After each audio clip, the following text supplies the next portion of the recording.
Hello दोस्तों, राधे राधे। स्वागत है आपका हमारे चैनल में। आज हम आपको सुनाने जा रहे हैं एक कथा, भीम के अंदर कैसे आया था 10,000 हाथियों का बल।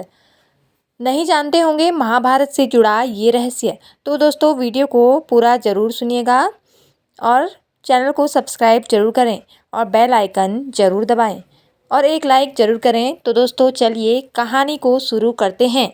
महाभारत में ऐसे कई योद्धा थे जो बेहद ही शक्तिशाली थे।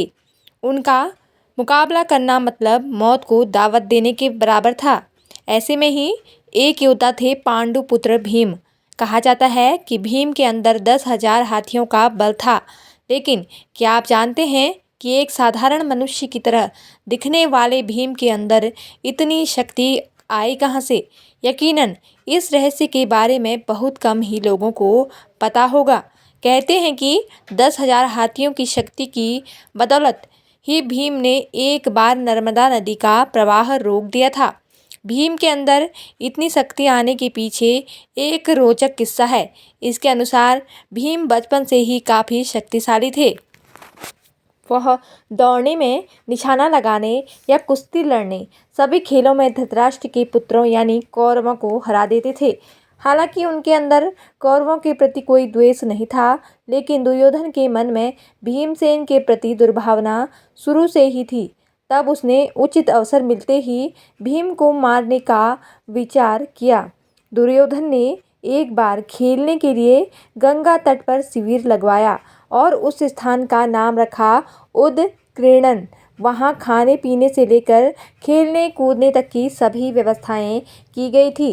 दुर्योधन ने पांचों पांडवों को भी वहाँ खेलने के लिए बुलाया और एक दिन मौका पाकर उसने भीम के खाने में जहर मिला दिया। जब भीम ये विष भरा खाना खाकर बेहोश हो गए, तब दुर्योधन ने दुशासन के साथ मिलकर उन्हें गंगा में फेंक दिया। भीम मूर्छित अवस्था में ही पानी के रास्ते नागलोक तक पहुंच गए। वहाँ सांपों ने उन्हें खूब डसा, जिसके प्रभाव से उनके शरीर से विष का असर कम हो गया। उसके बाद जब भीम को होश आया तो वो आसपास भयंकर सांपों को देखकर वो उन्हें मारने लगे, जिससे डरकर सभी सांप नागराज वासुकी के पास गए और उन्हें पूरी बात बताई।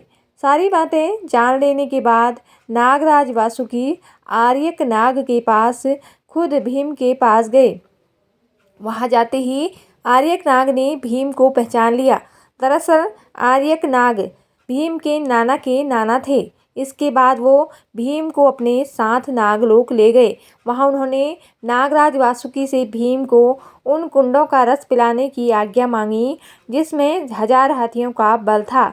बाद में नागराज वासुकी ने उसकी आज्ञा दे दी और तब भीम 8 कुंडों का रस पीकर एक दिव्य शैया पर सो गए। नागलोक में भीम 8 दिनों तक सोते रहे और जब वो जागे तो उनमें 10,000 हाथियों की शक्ति आ गई थी। बाद में वो हस्तिनापुर पहुंची और माता कुंती और अपने भाइयों को दुर्योधन द्वारा उन्हें विष देकर गंगा में फेंकने और नागलोक में जो कुछ भी हुआ सारी बातें बताई। तब युधिष्ठिर ने भीम से कहा कि वो यह बात किसी को भी न बताए। तो दोस्तों आपको यह जानकारी कैसी लगी कमेंट करके ज़रूर बताएं। धन्यवाद दोस्तों। जय माता दी।